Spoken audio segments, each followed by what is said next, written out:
আসসালামু আলাইকুম, স্বাগত চ্যানেল আই সংবাদে। সংবাদ কক্ষ থেকে আপনাদের সাথে আছি আমি আনিকা জাহিন। বিস্তারিত সংবাদের শুরুতেই জানিয়ে দিচ্ছি ফ্রেশ আটা ময়দা সুজি সংবাদ শিরোনামগুলো। মাইলস্টোন স্কুলে বিমান বিধ্বস্তে আহতদের চিকিৎসা সহায়তায় ঢাকায় সিঙ্গাপুরের চিকিৎসক দল, প্রাণহানি বেড়ে ৩২। পরিস্থিতি মোকাবেলায় সরকার ব্যর্থ বলে প্রধান উপদেষ্টার সঙ্গে বৈঠক শেষে রাজনৈতিক নেতাদের মন্তব্য, দলগুলোকে ঐক্যবদ্ধ থাকার তাগিদ। মৌলভীবাজারের লাঠিটিলা বনভূমিতে আছে বিরল বিপন্ন উদ্ভিদ ও প্রাণী, মানবসৃষ্ট নানা কারণে হুমকিতে দেশের প্রাকৃতিক এই বন। এবং পাকিস্তানকে হোয়াইট ওয়াশ করার মিশনে তৃতীয় টি-20তে আজ মাঠে নামছে বাংলাদেশ। ম্যাচের আগের দিন বিশ্রামে কাটিয়েছে টিম টাইগার্স।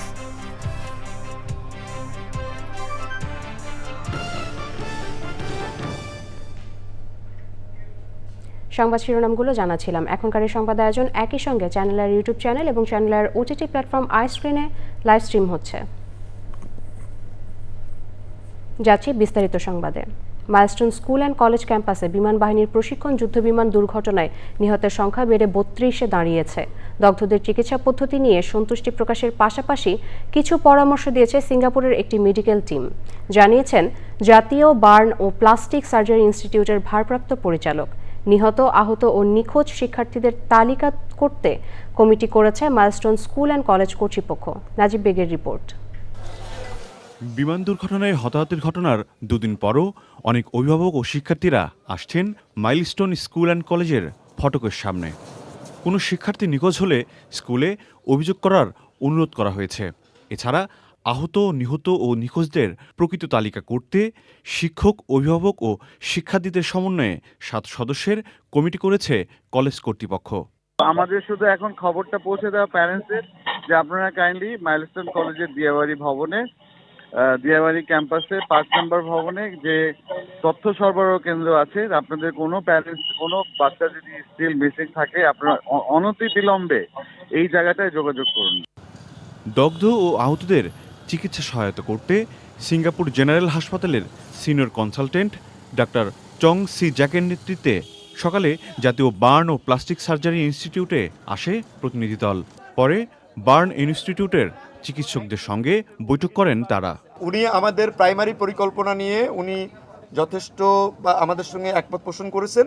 তবে কিছু কিছু জায়গাতে উনি আমাদেরকে যেটা বলেছেন যে ম্যাস ক্যাজুয়ালিটির ওনার একটা অভিজ্ঞতা আছে তাইওয়ানে অনেক শিশুদের ক্ষেত্রে, তো উনি ওইখানে কিছু পরামর্শ আমাদের দিয়েছেন। এদিকে সামাজিক যোগাযোগ মাধ্যমে এক পোস্টে প্রধান উপদেষ্টার প্রেস সচিব শফিকুল আলম জানান, মাইলস্টোনের ঘটনায় আহত বা নিহতের সংখ্যা গোপনের উদ্দেশ্য নেই সরকারের। জাতীয় নিরাপত্তা জোরদার এবং আকাশপথে দুর্ঘটনা শূন্যে নামিয়ে আনতে সরকার প্রতিশ্রুতিবদ্ধ বলেও জানান তিনি। নাজিব বেগ, চ্যানেল আই, ঢাকা। হাসপাতাল নিয়ে জরুরি স্বাস্থ্য পরীক্ষা করা হয়েছে বিএনপি চেয়ারপারসন বেগম খালেদা জিয়ার। জরুরি ভিত্তিতে গভীর রাতে তাকে নেওয়া হয় রাজধানীর এভারকেয়ার হাসপাতালে। বিভিন্ন পরীক্ষা নিরীক্ষা শেষে তাকে আবার গুলশানের বাসায় নিয়ে আসা হয়। খালেদা জিয়ার ব্যক্তিগত চিকিৎসক বিএনপি স্থায়ী কমিটির সদস্য ডাক্তার AZM জাহিদ হোসেন জানিয়েছেন, মেডিকেল বোর্ডের সিদ্ধান্ত অনুযায়ী তার কিছু পরীক্ষা নিরীক্ষা করা হয়েছে।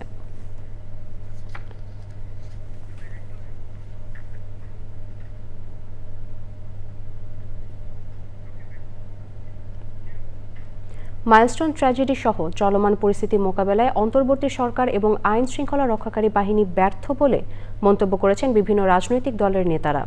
প্রধান উপদেষ্টার সঙ্গে বৈঠক শেষে সাংবাদিকদের তারা বলেন, সবকিছুর পরও রাজনৈতিক দলগুলোকে ঐক্যবদ্ধ থাকতে হবে। বিস্তারিত মির্জা ইমতিয়াজের রিপোর্টে। মাইলস্টোন ট্র্যাজেডিতে সৃষ্টি হওয়া পরিস্থিতি নিয়ে মঙ্গলবার 4টি দলের নেতাদের সঙ্গে বৈঠকের পর বুধবার আরও 13 দলের নেতাদের সঙ্গে বৈঠক করেন প্রধান উপদেষ্টা প্রফেসর মোহাম্মদ ইউনূস। প্রধান উপদেষ্টার বাসভবন যমুনায় বৈঠক শেষে দলগুলোর নেতারা সাংবাদিকদের সঙ্গে কথা বলেন। এ বিষয়ে কোনো গাফিলতি ছিল কিনা এই বিমান বিধ্বস্ত হওয়ার ঘটনার পেছনে, সেই সব প্রশ্ন স্বচ্ছতার সাথে তদন্ত করে দেখতে হবে। আমরা বিক্ষোভের প্রতি সংযম প্রদর্শন এবং ধৈর্যের সাথে পরিস্থিতি মোকাবেলার জন্য সরকারের কাছে আবেদন জানাই। সরকারের কর্মকাণ্ডে এবং ভূমিকায় দেখা গেছে যে তারা এনসিপির প্রতি একটু পক্ষপাত দুষ্ট ভূমিকা পালন করছে। তো এই রকমের একটা অভ্যুত্থানের পরে এত বিপুল জনপ্রিয় এবং জনসমর্থিত সরকার যদি কোনো দিকে হেলে যায়, তাহলে তাদের প্রতি জনগণের সমর্থন কিন্তু সরে যাবে।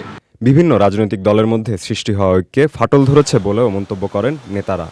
যদি আপনি আমাদের সংস্কারও ভালো মতো করতে না পারেন, যদি নির্বাচনও আপনাকে দিয়ে একটা ভালো নির্বাচন না হয়, তাহলে অনুরোধ করব আপনি দায়িত্ব থেকে অব্যাহতি নিয়ে চলে আসেন। আগামী বছর জাতীয় নির্বাচনের মধ্য দিয়ে যাতে আমরা একটা গণতান্ত্রিক অভিযাত্রা নিশ্চিত করতে পারি, সেই পরিবেশটা সরকার তৈরি করবে। দেশের সার্বিক পরিস্থিতির উন্নয়নে দ্রুত নির্বাচনের তারিখ ঘোষণা করার দাবি জানান রাজনৈতিক দলগুলোর নেতারা। করতে পারে ব্যবস্থা করতে হবে। Mirza Imtiaz, channel I, Dhaka. বাঙালির অন্যতম শ্রেষ্ঠ সন্তান তাজউদ্দিন আহমেদের জন্মশতবার্ষিকীর আলোচনায় বক্তারা বলেছেন, দল ও পরিবার কেন্দ্রিক রাজনীতির কারণে তাজউদ্দিন আহমেদের দর্শন আড়ালেই থেকে গেছে। জন্মশতবার্ষিকীর অনুষ্ঠানে অনিবার্য তাজউদ্দিন বইয়ের মোড়ক উন্মোচন করা হয়। লুৎফর রহমান সোহাগের রিপোর্ট। বাঙালির গৌরবোজ্জ্বল মুখ, মুক্তিযুদ্ধের অন্যতম নেতা তাজউদ্দিন আহমদ। জন্মশতবার্ষিকীর অনুষ্ঠানে যুদ্ধদিনের প্রধানমন্ত্রীকে স্মরণ। বক্তারা বলেন, সামাজিক বিপ্লব না হওয়ায় তাজউদ্দিন আহমদ যে বাংলাদেশ চেয়েছিলেন তা অধরাই থেকে গেছে। এবং ভিয়েতনামের মতনই পূর্ববঙ্গ ওইভাবেই ওই রকম একটা রাষ্ট্র প্রতিষ্ঠিত করতে পারত, সেইটি ঘটেনি। সেজন্যই আমাদের ওইটা বুঝতে হবে যে সামাজিক বিপ্লব ঘটেনি বলেই তাজউদ্দিনকে আমরা স্মরণ করতে পারছি না।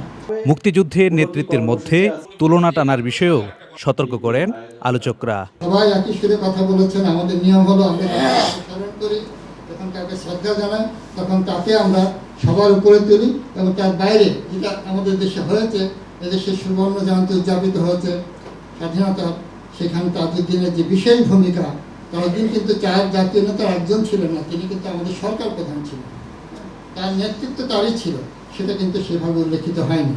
তো তার বিকল্প, তার জবাব দিতে গিয়ে আজকে আমরা এমনভাবে বলি যে তাকে তুলতে গিয়ে যে তিনি একমাত্র নেতৃত্ব দিয়েছেন, এটা কিন্তু সত্যি না।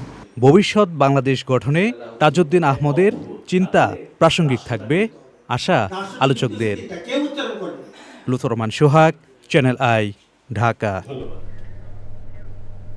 বন, বনানী আর জীববৈচিত্র্য সমৃদ্ধ বাংলাদেশের খ্যাতি বিশ্বজুড়ে। দেশের প্রাকৃতিক বনগুলোর অন্যতম মৌলভীবাজারের লাঠিটিলা মিশ্র চিরসবুজ এই বনে রয়েছে বিচিত্র বিরল বিপন্ন উদ্ভিদ ও প্রাণীর। তবে অপরিকল্পিত উন্নয়ন সহ মানবসৃষ্ট নানা কারণে হুমকিতে দেশের প্রাকৃতিক বনভূমি লাঠিটিলা। আফরোজা হাসির রিপোর্ট। পাথুরে পাহাড়, ঝর্ণা, ছড়া ও জলাশয়ের মিশেলে চিরসবুজ বন লাঠিটিলা। প্রায় 22 বর্গ কিলোমিটারের সংরক্ষিত এই বনে সেগুন, গর্জন, চাপালিশ, জামসহ রয়েছে 600-র বেশি প্রজাতির উদ্ভিদ। বাঁশ ও বাঁশজাতীয় উদ্ভিদের আধিক্য থাকলেও বুনো অর্কিডও দেখা যায় লাঠিটিলায়। পরাশ্রয়ে এসব উদ্ভিদের বর্ণিল ফুলে রঙিন হয়ে থাকে পুরো বন।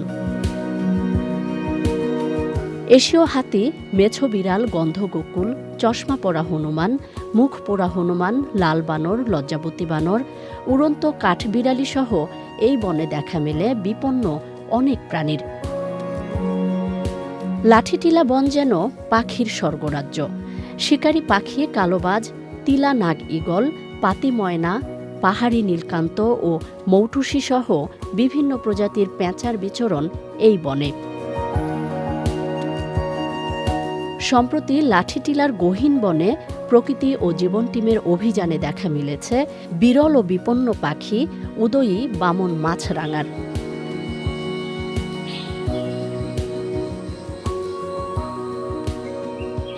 বর্ণিল প্রজাপতিদেরও উৎকৃষ্ট আবাসস্থল লাঠিটিলা।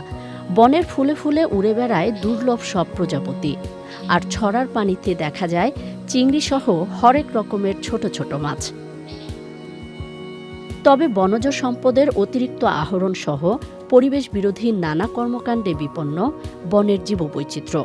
বিশেষজ্ঞরা বলছেন, বৃক্ষরোপণ, গবেষণা সহ কার্যকর ও পরিকল্পিত উদ্যোগে রক্ষা পাবে বাংলাদেশের এই প্রাকৃতিক বনভূমির আদি পরিবেশ ও জীববৈচিত্র্য।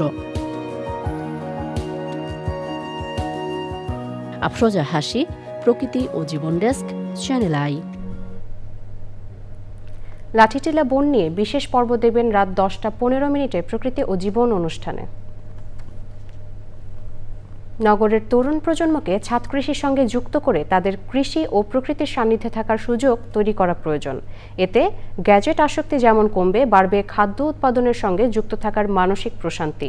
রাজধানীর বনশ্রীতে ছাদ কৃষি উদ্যোক্তা শেখ আকরাম হোসেন এমনটিই মনে করেন। বিস্তারিত জানাচ্ছেন শাইখ সিরাজ। ঢাকার বনশ্রীতে 2200 বর্গফুটের এই ছাদটিতে 2 ধাপে সাজানো হয়েছে কৃষির আয়োজন। সরকারি চাকরি থেকে অবসর নিয়ে উদ্যোক্তা শেখ আকরাম হোসেন কর্মব্যস্ত এবং সবুজের সান্নিধ্যে থাকার পরিকল্পনায় নিজ ভবনে গড়েছেন এই ছাদ কৃষি। চিন্তাটা কিভাবে আসলো যে আমি বাড়ির ছাদের উপর এরকম কৃষির আয়োজন করব? আমার বাপদাদার বাগান বাড়ি আছে, আমি বাগান প্রিয়, বাগান প্রেমী। আর দ্বিতীয় হলো প্রেরণা আপনি। এখানে যা শাকসবজি হয় এ দিয়ে তো আপনার তো হয়ে যায় এবং উদ্বৃত্ত তো থাকে। উদ্বৃত্ত আমার আত্মীয় স্বজনকে ডিস্ট্রিবিউট করি। এই সিজনে আমার কোনো তরকারি কিনতে হয় নাই। এখন এখান থেকে শুধু পারিবারিক পুষ্টি চাহিদাই মিটছে না, নিয়মিত পরিশ্রমে দূর হচ্ছে তার শারীরিক অসুস্থতাও। সকালবেলা 2 ঘন্টা এখানে কাজ করি, আমার ব্যায়াম করা হয়ে যায়। ডায়াবেটিসের রোগী হাঁটতে হয়, আমার হার্ট অপারেশন আছে, বাইপাস। তবে তার আশঙ্কা, নগরে বেড়ে ওঠা নতুন প্রজন্ম হারাচ্ছে কৃষি এবং প্রকৃতির প্রতি টান। অনেক রিকোয়েস্ট করি যে বাবা আসো, দেখো একটা গাছে ফুল ফোটে, ফুল থেকে একটা বের হয়, তারপর আস্তে আস্তে বড় হয়, সবজি হয়, একটা ফল হয়, তোমরা একটু দেখো। কিন্তু ইন্টারেস্টেড না, তার কারণে এরা আসক্ত হয়ে গেছে মোবাইলে। ডিভাইসটা ছিল তোমার হাতে একটা গ্যাজেট, এটা কি বলো তোমরা গ্যাজেট। তুমি সারাদিন কতক্ষণ সময় এখানে কাটিয়েছো?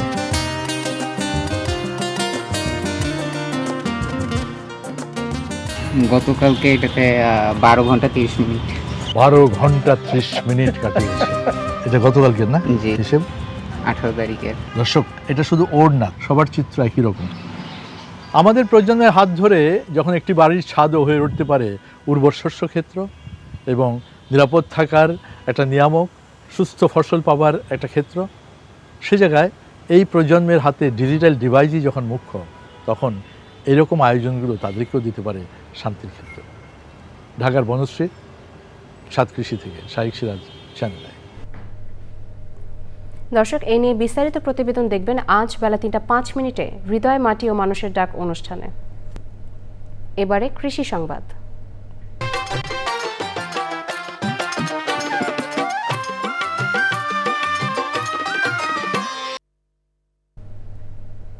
বাগেরহাটের মোরেলগঞ্জে 45 প্রজাতির দেশি বিদেশি আম গাছের বাগান করে তাক লাগিয়ে দিয়েছেন মোহাম্মদ রেজাউল আহসান।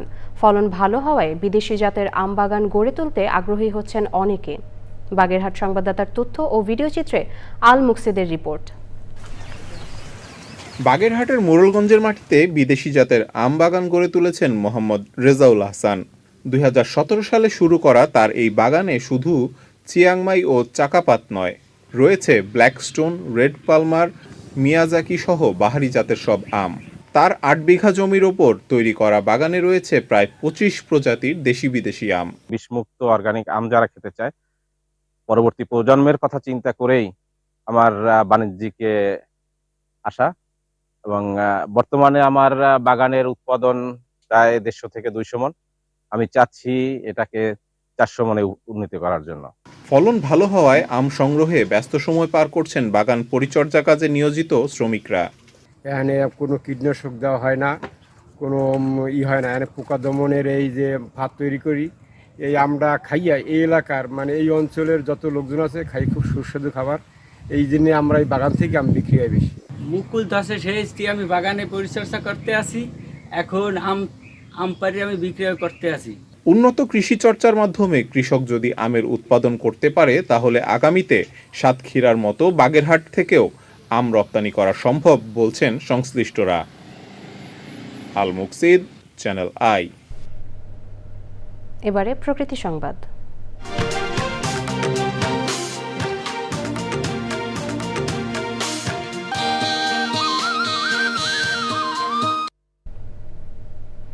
ফেনীতে চলতি মাসের বন্যায় ৩ শতাধিক ঘরবাড়ি ক্ষতিগ্রস্ত হয়েছে। বানের পানিতে ভেসে গিয়ে নিশ্চিহ্ন হয়েছে অর্ধশত বসতঘর।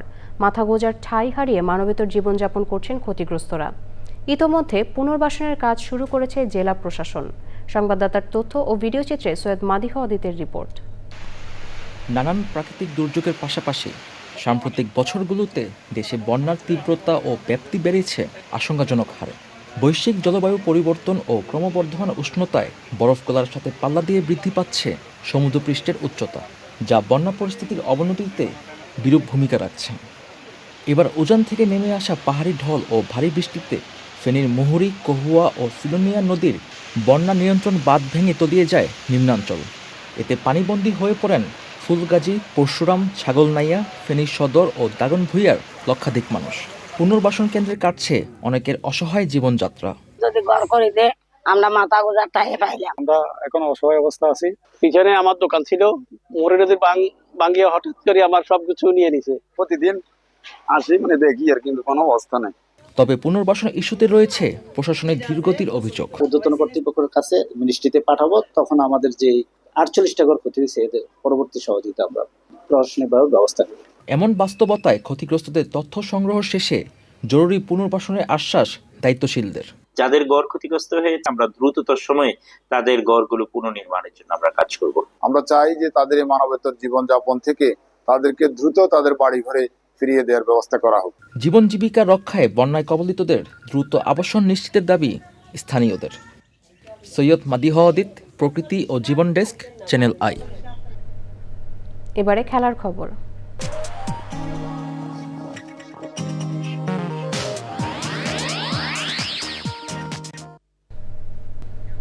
সবশেষে ফ্রেশ আটা ময়দা সুজি সংবাদ শিরোনামগুলো জানিয়ে দিচ্ছি আরও একবার।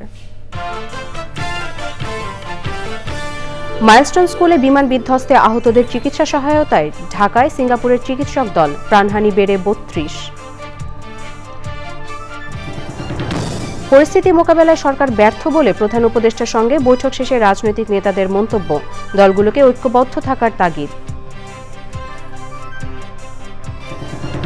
মৌলভীবাজারের লাঠিটিলা বনভূমিতে আছে বিরল বিপন্ন উদ্ভিদ ও প্রাণী। মানবসৃষ্ট নানা কারণে হুমকিতে দেশের প্রাকৃতিক এই বন।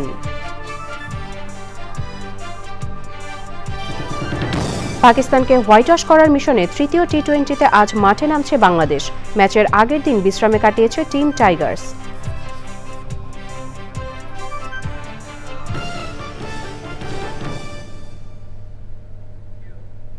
চ্যানেল আইয়ের সর্বশেষ সংবাদ জানতে ভিজিট করুন channelionline.com এ। যুক্ত থাকুন আমাদের সোশ্যাল মিডিয়া প্ল্যাটফর্মগুলোর সাথে। পরবর্তী সংবাদ দেখার আমন্ত্রণ রইল। এতক্ষণ সাথে থাকার জন্য সবাইকে অসংখ্য ধন্যবাদ।